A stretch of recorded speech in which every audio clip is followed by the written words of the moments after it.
Venturay introducing a brand new Final Cut Express tutorial, which is also my first tutorial on Final Cut. I'll be going over how to make footage look kind of cinematic and, well, more awesome than it was when you first filmed it, anyways. So right here I've got a project open, Forest Snow Montage. I think this is something I uploaded a couple days ago. I think I called it, what was it, Forest, Snow and a Wide Angle Lens, I think. Either way, the link is in the there. Sorry. Starting tutorials, if you ever do them, you'll learn is the hardest thing, but this is like the, I don't know, the 8th take or whatever, and I can't be bothered to, go again. So anyways, link is in the description somewhere of this video on YouTube, and right here is the Final Cut project for that, movie, which I'll be using as a kind of demo for how you do this kind of stuff. I was, it snowed a couple days ago. It's really snowy outside even now, which is amazing. It never snows in this country, which is England, by the way, if you're watching from overseas. So my sister and I went out to the local forest, and which was, because it snowed, we thought it would be a pretty cool thing to do, and it was awesome. Forests and snow just go together like peas and carrots.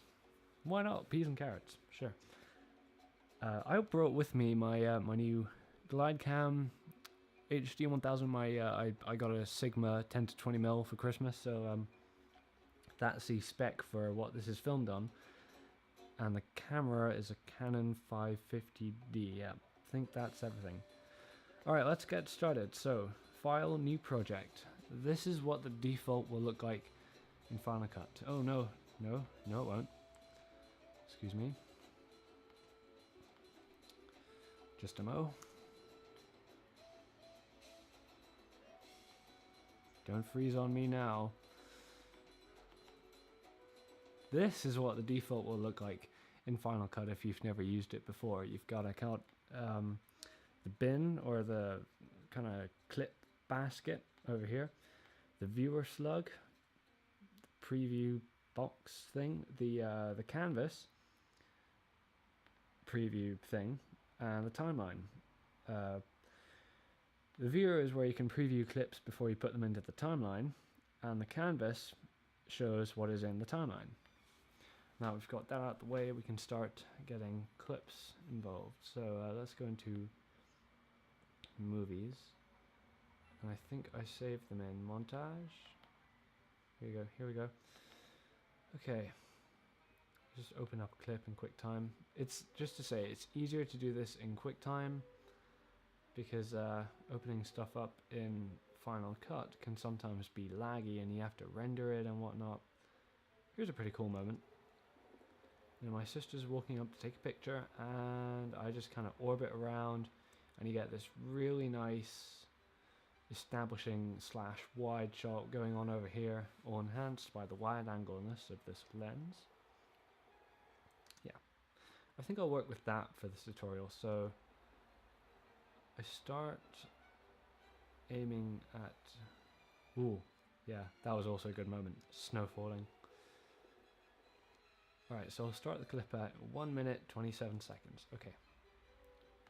Whoa. Almost stopped the screen recording there. That would not have been fun. So drag the clip into the timeline, and I did this for years, not knowing what I was doing horribly wrong, and recently I figured it out. See this, the canvas is like a square. You've got the 1920 by 1080 video in the middle, but then you've also got these kind of excess black aspect ratio bars either side of it, and while that looks cool here, when you render it out, what Final Cut will do is kind of squish everything, if you like, and make a 1920 by 1080 clip out of all of this. So it kind of gets squished vertically, and then everything in it looks shorter and fatter than it would in real life. By the way, if you're wondering, the music that was Aunt Marge's Waltz, Harry Potter soundtrack. Very, very comical scene from the third movie. Love it. Anyways, go into Final Cut Express, easy setup, and then this box pops up. And this is where you can fix that kind of squishing problem. Under Use, you're on DVNTSC, and you just want to, depending on what your aspect ratio you're filming at, I often go for 1920 by 1080. When I say often, I mean all the time. So I'm going to click on AV CHD Apple Intermediate Codec 1920 by 1080 I60. To be perfectly honest, I don't know what the I60 means, but you know, who cares? Make a new sequence, call it tutorial if you want. Open it up, and you'll see that the canvas shape has now changed. It's a 1920 by 1080 kind of space, and when you drag your footage into the timeline, it fills the whole screen, and that for now is perfect. We'll deal with the aspect ratio bars later. So let's say you've you've already watched your footage like we just did, and you don't want to put it down here and try and scrub through it before it's rendered, because that can be really laggy. So just get rid of that. If you double click, it'll open up in the viewer, or it should do anyway. Here we go.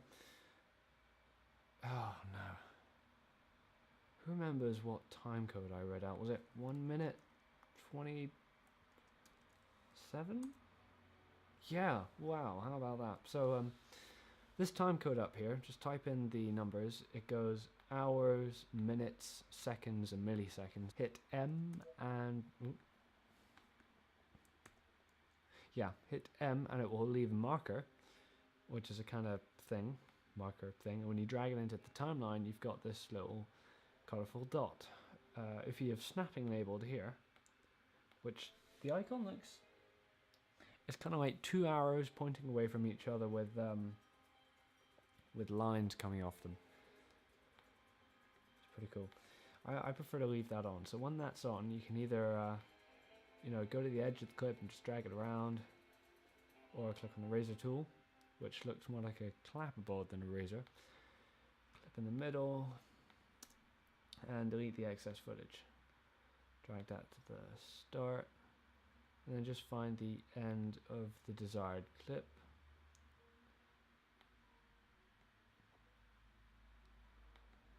I reckon I'll go for there.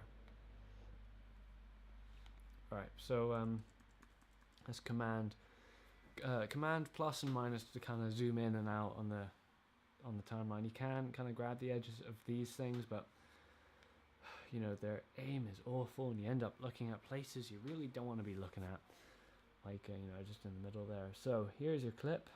It is 6 seconds long, and we're going to start doing some stuff to it. So this effects, video filters, color correction, color corrector. Here's a color corrector. You'll possibly end up using this for a lot of stuff. Balance, hue, whites, mids, blacks, and sat. So leave this alone unless I want to completely recolor the clip. Turn my sister green, which isn't a great look. So I'll just leave that be. Maybe turn down the sat tiny bit. Turn up the whites. Really make that snow pop. Maybe bring down the blacks a bit. By turning up the whites and turning down the blacks, you get a little bit of contrast as well. It's kind of a nice look.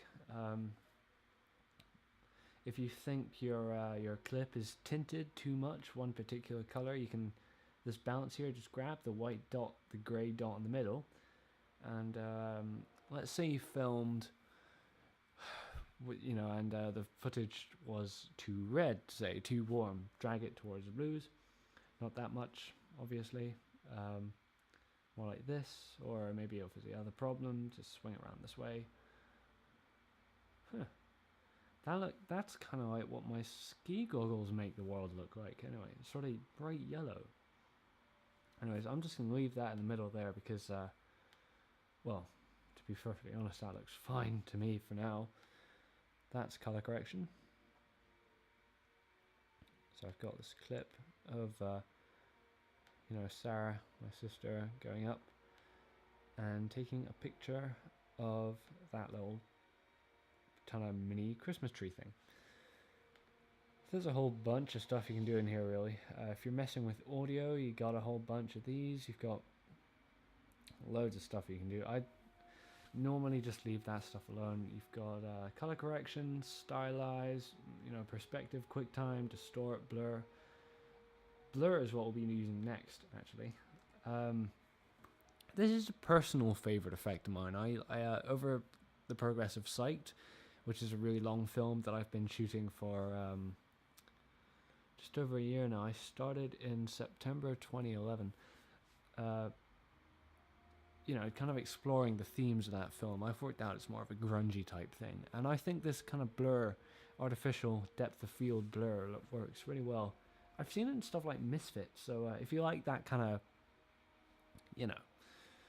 look, go for it. And sometimes it can be insanely useful in just, making the viewer's eye look at something. If there's something about a shot which you want to focus on, which the shot doesn't really focus on, you can use this artificial depth of field thing to just kind of aim the viewer's eye at that object. So go into effects, filter as Gaussian blur, or you can go up into help and search the effect, which I'll just demonstrate for a mask shape, and mask feather. So come into here, and now you'll see you've got your hierarchy of clips. First is color correction, then it's Gaussian blur. Gaussian, correct me if that's not how you say it, but anyways, for now, Gaussian. Then mask, shape, and feather. It's quite, the only important thing here is that mask feather is right underneath mask shape, and it is, so that is fine.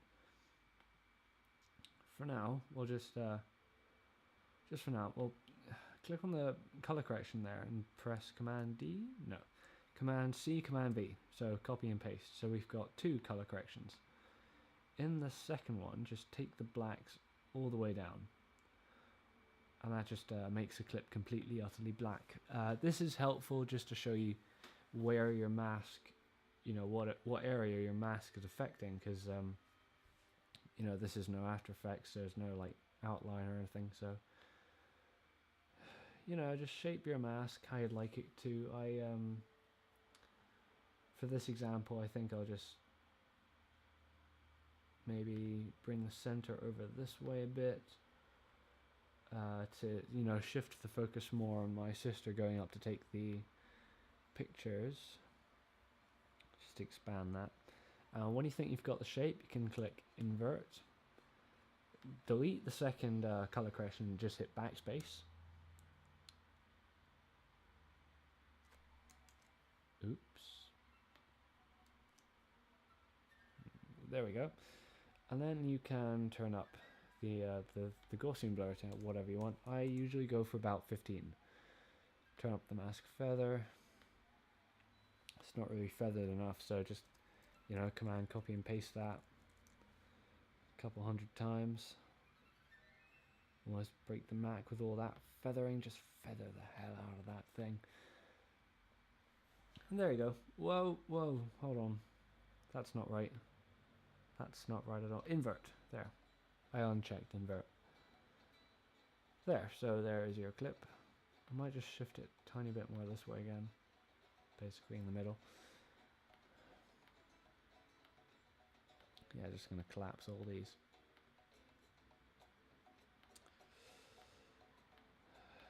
Okay, so now that you've got your clip looking nice and kind of, ready, if you think your clip is ready for the internet, here's what you do next. File, new sequence again. Call this one final. Open that up. Let's go down here and drag the tutorial sequence into it. We don't need sequence 2 anymore, I think. Yeah. Okay, so now this is where it gets a tiny bit confusing. Inside your tutorial sequence, you've got this clip.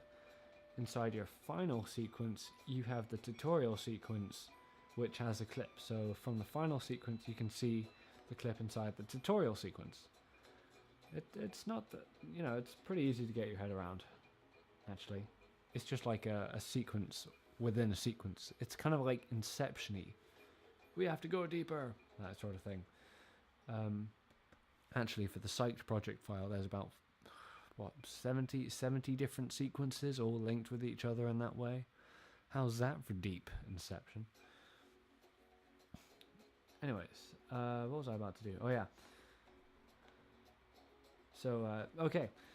This is where the aspect ratio bars come back in. Now, if you just double click on that sequence there and expect the details to pop up in the viewer here, that's not going to happen. It will just take you into that sequence which you just clicked on. So you have to right click, open in viewer to be able to see what's going on here. Then go into motion and down here in crop. Didn't actually lose any footage. Here you are going to lose some of your footage. If I just type in like 7.5 maybe. 7.5. I don't know. I often go for slightly more than that. I usually go for about 10, to be perfectly honest. And it does cut off a lot of footage when you think about it. But hey, your actors aren't short or fat. So, you know, works for me. Here you go. Nice little clip there. And I'll just render this for you. So that's Command R. Okay. And there it goes. Okay. Hello and welcome back. Or welcome back from me. So that took a really long time to render, I think, because Blender's humming away in the background here and that slows everything down on this computer anyway. So, here's a clip.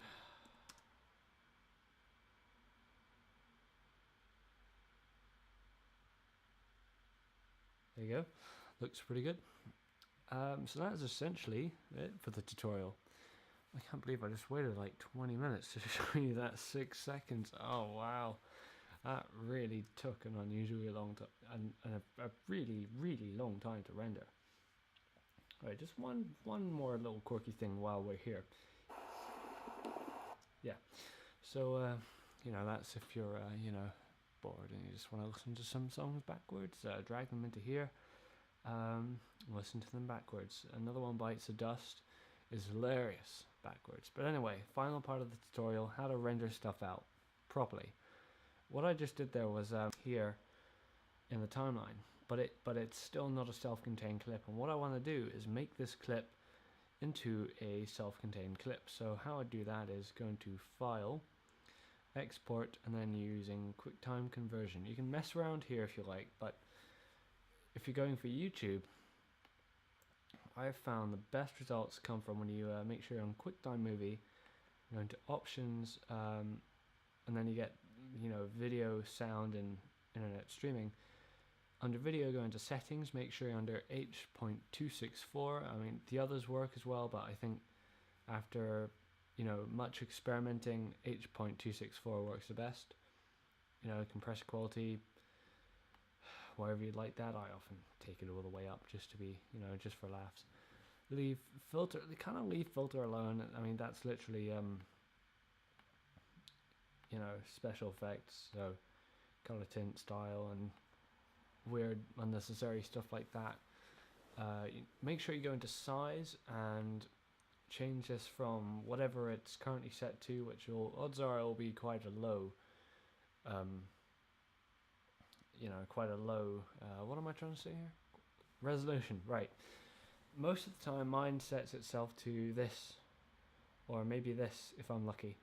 But if you just let it, it'll render stuff out really low res. So I used to often go for 1920 by 1080 for YouTube, but that actually started to seem a little bit too high quality for YouTube with this new kind of sequence settings.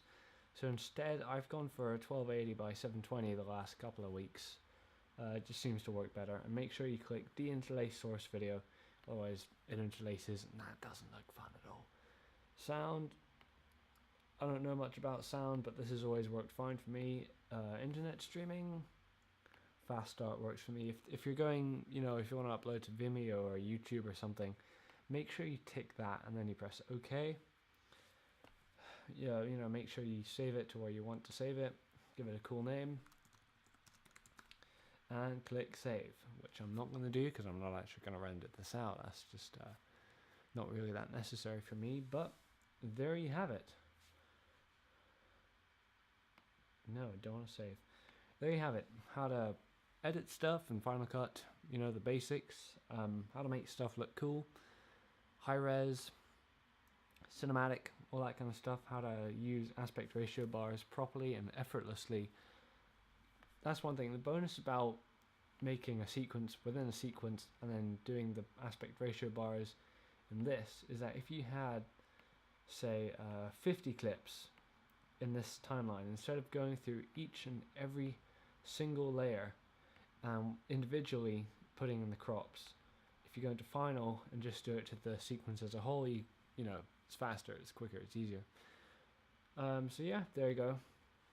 Hope you enjoyed this tutorial. I'll see you soon, guys.